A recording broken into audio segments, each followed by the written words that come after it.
வணக்கம் சென்னம் app student, நான் உங்கள் கபிலன். இன்னைக்கு ஒரு இம்பார்ட்டன்ட் வீடியோட வந்திருக்கோம். என்ன அப்படின்னா, தமிழ்நாட்டில் பாலிசி நோட்ஸ்னு ஒன்று வெளியிடுறாங்க. ஓகேவா? அந்த தமிழ்நாடு பாலிசி நோட்ஸ்ல இன்னைக்கு நம்ம பார்க்க போற துறை எது அப்படின்னா, தமிழ் டெவலப்மெண்ட், தமிழ் வளர்ச்சித்துறை. தமிழ் டெவலப்மெண்ட் அப்படிங்கிற ஒரு துறை இருக்கு. அதுல என்னென்ன பெருசா பண்ணுவாங்க, ஒரு இது வரைக்கும் என்னென்ன பண்ணியிருப்பாங்களோ அதை ஃபுல்லா வரையறுக்கிறது தான். இப்போ என்னன்னா, தமிழ் அறிஞர்களுக்கு, தமிழை வளர்க்கறதுக்கு உண்டான அறிஞர்களுக்கு விருது வழங்குறது, அவங்களுக்கு இல்லம் கட்டி கொடுக்கறது, அவங்களுக்கு ஏதாவது பரிசு பொருள் கொடுக்கறது, ஸோ தூய தமிழ்ல வளர்க்கறது. முன்னாடி பழைய காலங்கள்ல இருந்துல தமிழ் வளர்ச்சிக்காக முதற்சங்கம், இடைச்சங்கம், கடைச்சங்கம் பண்ண மாதிரி இப்போ கலைஞர் வந்து கோயம்புத்தூர்ல பண்ணாங்க இல்லையா, 2004 செம்மொழி மாநாடு அப்படின்னு சொல்லிட்டு, அந்த செம்மொழி பூங்கா அதே மாதிரி நடத்தினது. ஸோ இதே மாதிரி தமிழுக்காக சில அகாடமி அவார்டு வாங்குவாங்க. அதுக்கப்புறம் சாகித்ய அகாடமி விருது, அதுக்கப்புறம் பாவேந்தர் விருது, பாரதியார் விருது, அம்பேத்கர் விருது. அதுக்கு இதே மாதிரி ஆகஸ்ட் 15, அதுக்கப்புறம் ரிபப்ளிக் டே ஆன ஜனவரி 26 இது மாதிரிலாம் வந்து கொடுக்கும்போது, ஸோ தமிழை வளர்க்கறதுக்காக இந்த தமிழ் வளர்ச்சி கழகம் என்ன பண்ணுது, தமிழோட வளர்ச்சி துறைக்கு இது வரைக்கும் என்னென்ன பண்ணிருக்கு அப்படிங்கிறதான். ஏன்னா நமக்கு அவுட் சோர்ஸ்ல இருந்து கொஸ்டின்ஸ் கேட்க ஆரம்பிச்சாங்க. இது pure and pure group 1, group 2, group 4 வரும். இது யூனிட் 5ல மேஜரா வரும். Tamil policy notes, Tamil Nadu administration வந்துட்டுனாலே Tamil எல்லாமே உண்டு. ஓகேவா? அப்படிங்கிற பட்சத்துல இதை ஒரு தடவை பார்ப்போம். இதுக்கப்புறம் தமிழ் பாலிசி நோட்ஸ் இதுக்கு மட்டும் வராது. இதுக்கு வீட்டு வசதி துறைக்கு வரும், அக்ரிகல்ச்சர் டிபார்ட்மெண்ட் வரும், இண்டஸ்ட்ரியல் டெவலப்மெண்ட்டுக்கு வரும், இருக்கிற எத்தனை டிபார்ட்மெண்ட்ஸ் இருக்கோ ஸோ தொல்லியல் ஆய்வுகளுக்கு கூட வரும். அதுக்கப்புறம் வந்து இன்ஃபர்மேஷன் டெக்னாலஜிக்கு வரும், ஃபினான்ஷியல் டெவலப்மெண்ட்டுக்கு வரும், ஃபினான்ஷியல் துறை இருக்கு இல்லையா, எல்லாத்துக்குமே பாலிசி நோட்ஸ் உண்டு. ஸோ இப்போ நம்ம ஃபர்ஸ்ட் ஸ்டார்ட் பண்றது, இன்னைக்கு நம்ம தமிழ் வளர்ச்சித்துறை பாலிசி நோட்ஸ் பார்ப்போம். ஓகே, இதுல என்ன ஒரு 24 பேஜ் இருக்கு. இம்பார்ட்டன்ட் விஷயம் மட்டும்தான் எடுத்து கொடுத்துருக்கு. ஸோ இது பார்ட் 1, பார்ட் 2 2 பகுதியா வரும். ஓகேவா? இந்த பார்ட் 1ல என்னென்ன இருக்கு அப்படின்னு சொல்லிட்டு பார்ப்போம். பார்ட் 2ல அதோட கண்டினியூஷன்ஸ் இருக்கும். ஓகே, இதோட PDF நான் கீழே கொடுத்துட்றேன். ஸோ இதை பார்த்து நீங்க யூஸ் பண்ணிக்கங்க. ஓகேவா? இதுல இருந்து வேற எதுவும் இருக்காது. ஃபர்ஸ்ட், தமிழ் மேம்பாட்டுத்துறை கொள்கை குறிப்பு 2025-26க்கான இந்த விஷயத்துல தமிழ் டெவலப்மெண்ட்டுக்காக இவங்க என்னென்ன பண்ணியிருக்காங்க பாலிசி நோட்ஸ். ஸோ அப்படின்னு பார்த்தீங்கன்னா, first Tamil Nadu official language act 1956. இது என்ன அப்படின்னா, தமிழ்நாடு அலுவல் மொழி சட்டம். அலுவல் மொழி சட்டம் 1956. இது எப்படி சொல்லுவாங்க அப்படின்னா, தமிழ்நாடு அஃபிஷியல் லாங்குவேஜ். நம்மளோட அஃபிஷியல் லாங்குவேஜ் என்ன, தமிழ் அண்ட் இங்கிலீஷ் தானே. அஃபிஷியல் லாங்குவேஜ் ஆக்ட் அப்படின்னு சொல்லுவாங்க. ஸோ இங்கிலீஷ்ல இருக்கும், நம்ம தமிழ்ல கொடுத்துருக்கோம். 1956. ஓகே, இந்த இயரை ஞாபகம் வச்சுங்க. இது எப்ப ஆரம்பிக்கப்பட்டது அப்படின்னு பாத்தீங்கன்னா, டிசம்பர் 27, 1956 அன்று இயற்றப்பட்டதும் இந்த தமிழ்நாடு அலுவல் மொழி சட்டம். ஓகேவா? இதோட முக்கியத்துவமே என்ன அப்படின்னா, தமிழ்ல என்னென்னலாம் அபிஷியல் லாங்குவேஜ் இருக்கு தமிழ்நாட்டுல, தமிழை வந்து அபிஷியல் லாங்குவேஜ் ஆக்கணும்னு சொல்றதுதான். தமிழகத்தின் அலுவல் மொழியாக தமிழை நிறுவுவது இதோட நோக்கம். ஓகேவா? அதுதான் இதோட எய்மு. இது தமிழ் வளர்ச்சி அலுவல் மொழி சட்டத்துக்கு உள்ள எய்மை சொல்றேன். அதுக்கப்புறம் இது எப்ப வந்துச்சு, நடைமுறைக்கு வந்துச்சு அப்படின்னா, 23/1/1957 தமிழ் வந்து எல்லா தமிழ்நாடுல உள்ள எல்லா கவர்மெண்ட் ஆபீஸுக்கும் தமிழ் தான் வந்து இம்பார்ட்டன்ட் லாங்குவேஜ். இதுவே வந்து வெளியில போயிட்டீங்க அப்படின்னா ஹிந்தியில இருக்கும். ஓகேவா? இப்போ UPSC கொஸ்டின் பேப்பர்லாம் பாத்தீங்கன்னா ஹிந்தி அண்ட் இங்கிலீஷ்ல இருக்கும். ஸோ அதே மாதிரி நம்மளுக்கு தமிழ் அண்ட் இங்கிலீஷ் இருக்கு. இங்கிலீஷ் வந்து பொதுவான லாங்குவேஜ் ஆல் டிபார்ட்மெண்ட்ஸ்க்கு. ஸோ தமிழ் தான் வந்து அலுவல் மொழியா வந்து நம்மள்ட்ட சொல்லியிருக்கிறாங்க.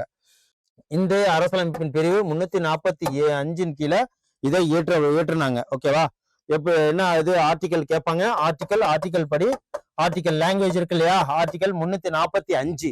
ஓகே, இது நல்லா தெரிஞ்சு வச்சுங்க. ஆர்டிகல் 345 படி இந்த கான்ஸ்டியூஷன் இதுபடி வெளில கொண்டு வந்தாங்க.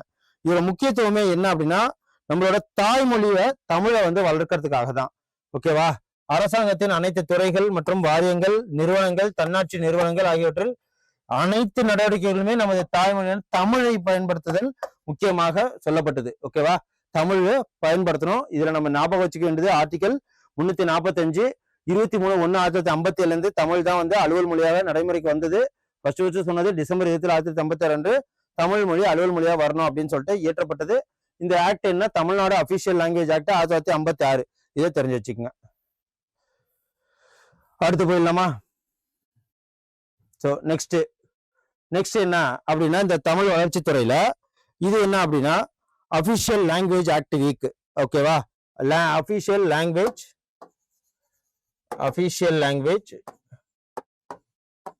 ஆக்ட் 1956 இருக்கு இல்லையா, அது வீக்குன்னு வேற சொல்றாங்க. எந்த வீக்ல கொண்டாடுறாங்க அப்படின்னு பாத்தீங்கன்னா டிசம்பர் 21, 27 வரைக்கும் அலுவல் மொழி சட்ட வாரமா நம்ம தமிழ்நாட்டுல கொண்டாடுறோம். இது தெரிஞ்சுக்கணும். நேற்று நம்ம இது பார்த்தது என்ன அப்படின்னா யூனிட் 5ல தமிழ் கல்வி தமிழ்ல எப்படி கல்வி வளர்ச்சி அடைஞ்சதுன்னு பார்த்தோம். ஸோ அதே மாதிரி தமிழ் வளர்ச்சி இன்னைக்கு பார்த்துறோம். அலுவல் மொழி சட்டத்தை செயல்படுத்துவதை ஊக்குவிப்பதற்காக தான் இந்த தமிழ் வளர்ச்சி துறையால் வந்து கொண்டாடுறது தான் வருஷம் இந்த வாரம் கொண்டாடப்படுது. ஓகேவா. ஸோ டிசம்பர் 21ல இருந்து 27 வரைக்கும் அபிஷியல் லாங்குவேஜ் ஆக்ட் வீக். ஓகேவா. அதுக்கப்புறம் வணிக நிறுவனங்கள் நீங்க பார்த்திருக்கலாம். கவர்மெண்ட் இப்ப ஒவ்வொரு வணிக வளாகங்கள் பெட்டி கடையா இருக்கட்டும், ஹோட்டலா இருக்கட்டும், ஏதாவது ஒரு விலை பொருட்களை விற்கிற இடமா இருக்கட்டும், எங்க பார்த்தாலும் வந்து இங்கிலீஷ்ல இருக்கக்கூடாது, ஹிந்தியில இருக்கக்கூடாது. ஸோ எல்லா இடத்துலயும் என்ன இருக்கணும், தமிழ்ல மொழி பலகை இருக்கணும் அப்படின்னு சொல்லிட்டு சொன்னதான். இது எப்போ அப்படின்னா வணிக நிறுவனங்களின் பெயர்களில் பலகைகள்ல தமிழ்ல இருக்கணும். இப்ப கவர்மெண்ட் இதுனா என்ன இருக்கணும் அப்படின்னு பாத்தீங்கன்னா blue colour board, white colour எழுத்து இருக்கணும். அதே மாதிரி இதுல எல்லா போர்டுலயுமே தமிழ்ல எழுதி இருக்கணும் அப்படின்னு சொல்லிட்டு சொல்லியிருக்கிறாங்க. தமிழ்நாட்டுல உள்ள கடைகள் மற்றும் வணிக நிறுவனங்களின் பெயர்கள் பலகைகள 1948ஆம் ஆண்டு தமிழ்நாடு கடைகள் மற்றும் நிறுவனங்கள் சட்டத்தின்படி 1948 என்ன சொல்லியிருக்காங்க அப்படின்னா விதி 15 படி தமிழ் மொழியில தான் எல்லாரும் எழுதணும் அப்படின்னு சொல்லிட்டு சொல்லியிருக்கிறாங்க. ஓகேவா. ரூல் 15 படி எஸ்டாப்ளிஷ்மெண்ட் ஆக்ட் என்ன establishment, Tamil Nadu shop and establishment act, Tamil Nadu shops and establishment act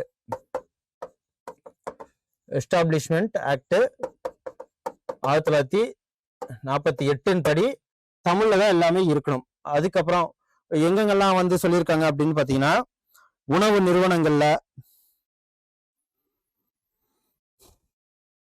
நிறுவனங்களின் பெயர் பலகையில 1959ஆம் ஆண்டு தமிழ்நாடு கேட்டரிங் நிறுவனங்கள் விதி 42B படி பின்பற்ற வேணும் அப்படின்னு சொல்லிட்டு சொல்லியிருக்காங்க. இதுல பெயர் பலகைகள் இங்கிலீஷும் இருக்கலாம், தமிழில் இருக்க வேண்டும், ஆங்கிலம் 2வது மொழியாகவும் அதை தொடர்ந்து பிற மொழிகளிலும் இருக்கலாம் அப்படின்னு சொல்லிட்டு சொன்னதுதான் இந்த காலகட்டங்கள்ல. ஓகே. அடுத்து பிற மொழிகளோட ஒப்பிடும்போது தமிழுக்கு அதிக முக்கியத்துவம் கொடுக்கணும். ஒவ்வொரு பலகையிலுமே தமிழ் தான் அதிகமா இடம்பெறணும் அப்படின்னு சொல்லிட்டு சொல்லியிருக்காங்க. அதுக்கப்புறம் இந்த தமிழ் வளர்ச்சித்துறை வேற என்னென்னலாம் பண்ணியிருக்காங்க அப்படின்னு சொல்லிட்டு தமிழ் வளர்ச்சிக்காக தமிழ்நாடு தொழிற்சாலைகள் விதிகள் 1950 கீழ் விதி ரூல் 133. ஓகேவா. அதாவது ரூல் 133 படி தமிழ்நாடு ஃபேக்டரி ரூல் 133 படி தமிழ்நாடு ஃபேக்டரி ரூல் படி என்ன அப்படின்னா இந்த பெயர் பலகைகள் தமிழ்ல இருக்க வேணும் அப்படின்னு சொல்லிட்டு சொல்லியிருக்காங்க. ஓகே. பிற மொழிகள் பயன்படுத்தும் போது அவை தமிழுக்கு கீழே வைக்கப்பட வேண்டும் அப்படின்னு சொல்லிட்டு சொல்லி இருக்கிறாங்க. அப்புறம் தமிழ் வளர்ச்சி இயக்குநரகம் இது எப்ப வந்து இப்ப தமிழ்நாடு தமிழ் டெவலப்மெண்ட் சொல்லியிருக்கோம் இல்லையா, டெவலப்மெண்ட் டிபார்ட்மெண்ட், இது எப்ப நிறுவப்பட்ட ஆண்டு அப்படின்னு பாத்தீங்கன்னா 1971. இது நிறுவப்பட்டது யாரு அப்படின்னா முத்தமிழ் கலைஞர் அவர்களால் இதை நிறுவப்பட்டது. எப்ப அப்படின்னா டைரக்டரேட் ஆஃப் தமிழ் டெவலப்மெண்ட். இது எப்படி சொல்லலாம் அப்படின்னா டைரக்டரேட் ஆஃப் தமிழ் டெவலப்மெண்ட்டுக்காக உள்ளதுதான் இது. ஓகே. ஒரு தடவை படிச்சுங்க, நான் பிடிஎஃப் இதுல கீழே தர்றேன். ஓகே. முத்தமிழ் கலைஞர் அதாவது கருணாநிதி அவர்களால் இயக்கப்பட்டதுதான் தமிழ்நாடு வளர்ச்சி நிர்வாகம். ஓகே. தமிழ் வளர்ச்சி நிர்வாகம். அதுக்கப்புறம் வந்து இந்த தமிழ் வளர்ச்சி நிர்வாகம் தான் எல்லா விருதும் தருது. ஸோ இதுல இன்னைக்கு தர்றது பாத்தீங்கன்னா பாரதிதாசன், பாவேந்தர் பாரதிதாசன் விருது. இது நிறுவப்பட்ட ஆண்டு 1978 இருந்து பாவேந்தர் பாரதிதாசன் விருது யாரால வழங்கப்படுது அப்படின்னா தமிழ் வளர்ச்சி நிர்வாகத்திலிருந்து வழங்கப்படுது. இந்த விருது வந்து புரட்சிகர கவிஞர் பாரதிதாசனின் பாரம்பரியத்தையும் மரபையும் பின்பற்றுபவர்களுக்கு வழங்கப்படுறதுதான் இந்த பாவேந்தர் பாரதிதாசன் விருது. அதுக்கப்புறம் தமிழ் தென்றல் திருவிக்கா விருது வழங்குறாங்க. இதுவும் யாரால வழங்கப்படுது அப்படின்னா தமிழ் வளர்ச்சி நிர்வாகத்தின் மூலமா வழங்கப்படுது. இது எப்ப 1979 இருந்து, அது 1978, இது 1979. அப்புறம் ஐயன் திருவள்ளுவர் விருது, அதாவது ஐயன் திருவள்ளுவர் விருது. ஓகேவா. ஐயன் திருவள்ளுவர் விருது. ஓகே. திருவள்ளுவர் விருது யாருக்கு வழங்கப்படுது, நிறுவப்பட்ட ஆண்டு 1986 இருந்து ஒவ்வொரு வருடமும் திருவள்ளுவர் விருது வழங்கப்படுது. இது வரைக்கும் என்ன பார்த்திருக்கோம், தமிழ் வளர்ச்சி நிர்வாகத்தினால பாவேந்தர் பாரதிதாசன் விருது, திருவிக்கா விருது, அதுக்கப்புறம் வந்து ஐயன் திருவள்ளுவர் விருது இதுவும் வழங்குறாங்க. இயரை பாத்துங்க 1986 ஆரம்பிச்சது, அது 79, இது 78. ஸோ இந்த நிர்வாகத்தை ஃபர்ஸ்ட் இந்த துறையை வந்து உருவாக்குனதே யாரு? டாக்டர் திரு மு கருணாநிதி அவர்கள். அப்புறம் முத்தமிழ் அறிஞர் கலைஞர் விருது எப்போ வழங்கப்பட்டதுன்னா நிறுவப்பட்ட ஆண்டு 2024 இருந்து இது வழங்கப்படுகிறது. ஓகேவா? அப்புறம் இது வேற என்னென்ன இருக்காங்க எஸ்டாப்ளிஷ்மெண்ட். ஃபர்ஸ்ட் இதை வந்து சொன்னது முத்து வாவாசி அப்படிங்கிறவரு ஃபர்ஸ்ட் இதை சொன்னாரு. இந்த முத்தமிழ் அறிஞர் விருதுக்கு ரூபாய் 10 லட்சம், 1 சவரன் தங்க பதக்கமும், 1 சால்வை மற்றும் பாராட்டு சான்றிதழும் வழங்கப்படுறதா இந்த முத்தமிழ் அறிஞர் கலைஞர் விருதுக்கு சொல்லியிருக்கிறாங்க. அதுக்கப்புறம் வேற என்னென்ன அவார்டு இருக்கு அப்படின்னா, கலைஞர் வந்து தமிழர்களால் தமிழ் சமூகத்தின் தலைவர் என்றும் அழைக்கப்படுகிறார்கள் அப்படின்னு சொல்லிட்டு சொல்றாங்க. இப்போ நமக்கு கொஸ்டின்ஸ் எப்படி கேட்கலாம் அப்படின்னா, தமிழ் சமூகத்தின் தலைவர் யார் அப்படின்னு சொல்லிட்டு கேட்கலாம். நம்ம தமிழ் சமூகத்தின் தலைவர் அப்படின்னு சொல்லிட்டு இப்போ இவங்களாம் பேர் வச்சிருக்கிறாங்க. அது நம்ம எக்ஸாம் பாயிண்ட் ஆஃப் வியூல நம்ம கலைஞர் தான் எழுதி ஆகணும், மு கருணாநிதி அவர்கள் அப்படின்னு சொல்லிட்டு எழுதிதான் ஆகணும். அதுக்கப்புறம் மதிப்பிற்குரிய கலைஞர் வகுத்த பாதையில தான் தமிழ் மற்றும் அதன் கலாச்சார சேவையில் ஆதரவு நபர்களை விருது அங்கீகரிக்கிறது அப்படின்னு சொல்லிட்டு இந்த விருது யாருக்கு வழங்கப்படுது அப்படிங்கிற டெஃபினேஷனை சொல்லியிருக்கிறாங்க. அதுக்கப்புறம் இந்த தமிழ்தாய் அவார்டு, ஓகேவா? தமிழ்தாய் விருது இது நிறுவப்பட்ட ஆண்டு எப்போ அப்படின்னா 2012 தமிழ்தாய் அவார்டு இது நிறுவப்பட்ட ஆண்டு 2012 இருந்து இது கொடுத்துருக்காங்க. இது வரைக்கும் என்னென்ன பார்த்துருக்கோம்? பாவேந்தர் பாரதிதாசன் அவார்டு, அப்புறம் திருவிக்கா அவார்டு, அதுக்கப்புறம் திருவள்ளுவர் அவார்டு ஒன்னொன்னும் 1978, 1979, 1986. ஸோ இது கலைஞர் அவார்டு வந்து 2024 10 லட்ச ரூபா பணம் உண்டு. ஸோ சால்வை உண்டு, 1 பவுன் அதாவது டாலர் மீன்ஸ் ஒரு கிராமுக்கு அவங்க $1 போடுவாங்க. ஓகேவா? ஸோ இதுல தமிழ்தாய் விருது 2012. அதுக்கப்புறம் அயோத்திதாச பண்டிதர் அவார்டு, அயோத்திதாச பண்டிதர் அவார்டு யாருக்கு வழங்கப்படுது அப்படின்னா, தென்னிந்தியாவின் சமூக சீர்திருத்தத்துக்காக father of social reforms in south India. ஓகேவா? Father of social reform in south India.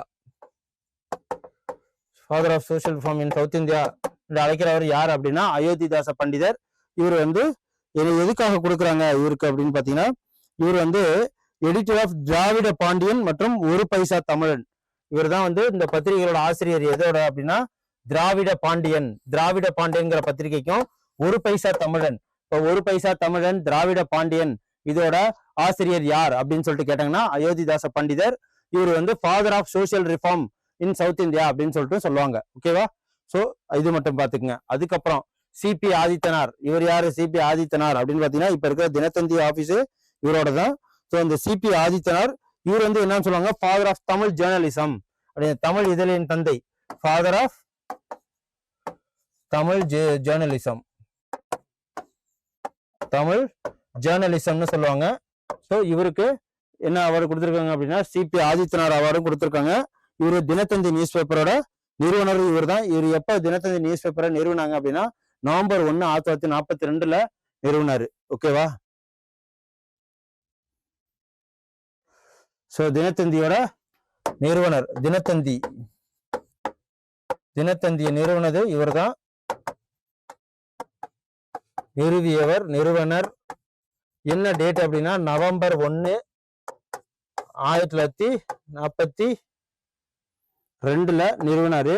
So இது மட்டும் இல்லாம 1969 இப்ப நாம் தமிழர் கட்சின்னு இருக்கிற அந்த பேரும் அந்த கட்சியோட பேரை வந்து விட்டு கொடுத்தது இவர் தான். ஸோ கலைஞர் மூலமா அந்த பேர் வாங்கப்பட்டது. ஸோ ஃபர்ஸ்ட் நாம் தமிழர் கட்சிங்கிற ஆரம்பிக்கப்பட்டது இவரால் தான், சிபி ஆதித்தனார். ஓகேவா? ஸோ இப்ப பேர் தான் மாத்திருக்கிறாங்க, கட்சி மொத்தமா வேறதான். ஸோ சீமான் ஆரம்பிச்ச கட்சி ஃபுல்லாவே வேறதான். ஸோ பேர் மட்டும் யூஸ் பண்றதுக்காக இந்த நாம் தமிழர் கட்சின்னு இதுல இருந்து இவர்கிட்ட இருந்து வாங்கிக்கிட்டாங்க.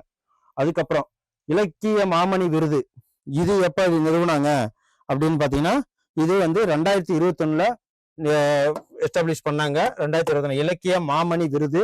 ஸோ இது எல்லாமே தமிழ் வளர்ச்சி நிர்வாகத்தினால வழங்கப்படுறது. ஓகேவா? அதுக்கப்புறம் தமிழ் மற்றும் தமிழ் இலக்கிய வழக்கத்துக்கு பங்களித்த 3 தமிழ் அறிஞர்களுக்கு இந்த விருது வருஷம் வருஷம் வழங்கப்படுது. எத்தனை பேருக்கு அப்படின்னா, இந்த இலக்கிய மாமணி விருது 3 நபர்கள், 3 மெம்பருக்கு வருஷா வருஷம் கொடுக்குறாங்க. ஓகேவா? ஒவ்வொரு வருஷமும் கொடுக்கப்படுது.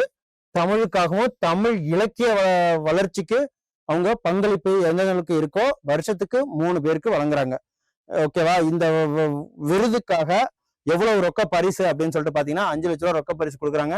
இது ஒரு தனி தங்க பதக்கம் மற்றும் தகுதி சான்றிதழ், ஒரு சால்வை, இது எல்லாமே கொடுக்கப்படுது. இதெல்லாம் யாரால கொடுக்கப்படுது அப்படின்னா தமிழ் வளர்ச்சித்துறையால் கொடுக்கப்படுறதுதான். ஸோ அதுலதான் இப்ப நம்ம பாக்குறோம். அப்புறம் தகைச்சால் தமிழர் விருது. ஓகேவா? ஸோ இப்ப கரண்ட் அஃபேர்ஸ் எல்லாம் பார்த்திருப்போம். தகைச்சால்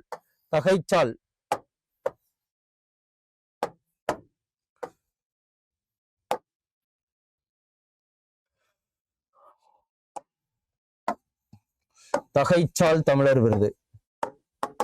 ஸோ இதெல்லாம் இந்த வருஷம் யாராவது கொடுத்தாங்கன்னு பார்ப்போம். தகைச்சால் விருது, தமிழர் விருது யாருக்கு வழங்கப்பட்டது? 2021 இது வழங்கப்பட்டிருக்கு.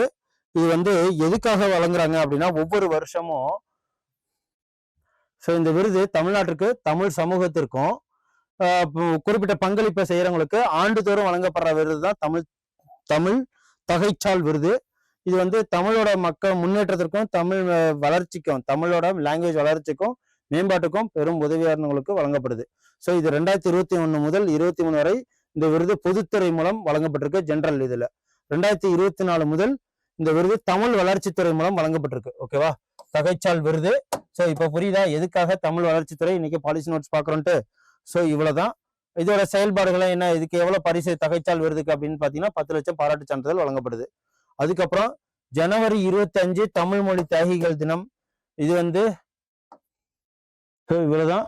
இப்ப ஜனவரி ஒவ்வொரு செயல்பாடுகள், இதோட ஒவ்வொரு மாதத்துக்கும் என்னென்ன செயல்பாடுகள் இவங்க பண்றாங்க அப்படின்னு சொல்லிட்டு பார்ப்போம். ஜனவரி மாதத்துக்கு ஜனவரி 25 தமிழ் மொழி தியாகிகள் தினம் அப்படின்னு சொல்லிட்டு கொண்டாடுறாங்க. இது நிறுவப்பட்ட ஆண்டு 2025 தான். அப்புறம் தமிழ் மொழி தியாகிகள் புதுப்பிக்கப்பட நினைவு சின்னமும் கொடுக்குறாங்க. ஓகேவா? தமிழ் லாங்குவேஜ் மார்டையர்ஸ் டே அப்படின்னு சொல்லுவாங்க. தமிழ் லாங்குவேஜ் மார்டையர்ஸ் டே. ஸோ தமிழ் மொழி தியாகிகளின் புதுப்பிக்க தினம். ஓகேவா? அதுக்கப்புறம் இதுல யாரெல்லாம் இருப்பாங்க அப்படின்னு சொல்லிட்டு பாத்தீங்கன்னா, இது 25ல இருந்து ஆரம்பிக்கப்பட்டிருக்கு. எங்கன்னா மூலக்கொத்தளம், சென்னை. அங்கதான் தாளமுத்து நடராஜன் அவரோட இது ஆரம்பிக்கப்பட்டிருக்கு. ஓகேவா? தொலைக்காட்சி தாளமுத்து மற்றும் நடராஜன் ஆகியோர்ல இந்த சென்னையில மூலக்கொத்தளம் அப்படிங்கிற இடத்துலதான் இந்த விருது, அதாவது ஃபங்க்ஷன்ஸ் ஜனவரி 25க்கு அப்புறம் தமிழ் லாங்குவேஜ் மார்டையர்ஸ் டே கொண்டாடுறாங்க. ஸோ அதுக்கப்புறம் February 19 மாசத்துக்கு என்ன அப்படின்னா தமிழ் இலக்கிய மறுமலர்ச்சி தினம். தமிழ் இலக்கிய மறுமலர்ச்சி தினம் எப்ப அப்படின்னா February 19. இது யாருக்கு பிறந்த நாள் அப்படின்னு பாத்தீங்கன்னா, உ.வே. சாமிநாத அவரோட பிறந்த நாளை நினைவு கூறும் வகையில இந்த February 19 அன்னைக்கு தமிழ் இலக்கிய மறுமலர்ச்சி தினம் அப்படின்னு சொல்லிட்டு சொல்றாங்க.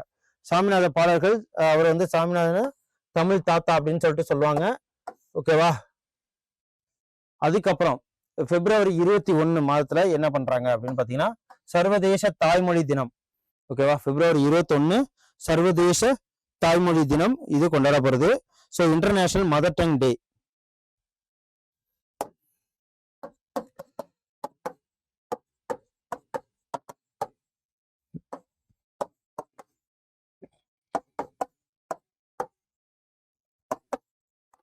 வங்காளதேச தங்கள் மொழிகளை பாதுகாப்பிற்காக உயிரை தியாகம் செய்த மாணவர்கள் நினைவு கூறும் வகையில தான் இந்த இன்டர்நேஷனல் மதர் டங் டே கொண்டாடுறாங்க. அதுக்கப்புறம் இது யார் டிக்ளேர் பண்ணாங்க அப்படின்னு பாத்தீங்கன்னா UNESCO, United nation. UNESCO environmental science and cultural organisation 1999 இந்த இன்டர்நேஷனல் மதர் டங் டேவை கொண்டாடுறாங்க. தமிழ் டெவலப்மெண்ட், இந்த தமிழ் வளர்ச்சி இது எப்பல இருந்து கொண்டாடுது அப்படின்னு பாத்தீங்கன்னா 2014 இருந்து. ஓகேவா? இந்த நாள் 1999 இருந்து 1999 யுனெஸ்கோவில் அறிவிக்கப்பட்டிருக்கு. தமிழ் வளர்ச்சித்துறை 2014 முதல் இந்த நாளை கொண்டாடுது. ஸோ 2014 யார் இப்ப ஆட்சியில இருந்தாங்க அப்படின்னா ஏடிஎம்கே பீரியட்ல செல்வி ஜெயலலிதா இருந்தாங்க. ஓகேவா? ஜெயலலிதா இருந்தாங்க. அப்போதைக்கு இருந்த சிஎம் இதை கொண்டு வந்தாங்க. ஸோ ஸோ இதுவும் தமிழ் வளர்ச்சிக்கு இதில் பார்க்கணும்.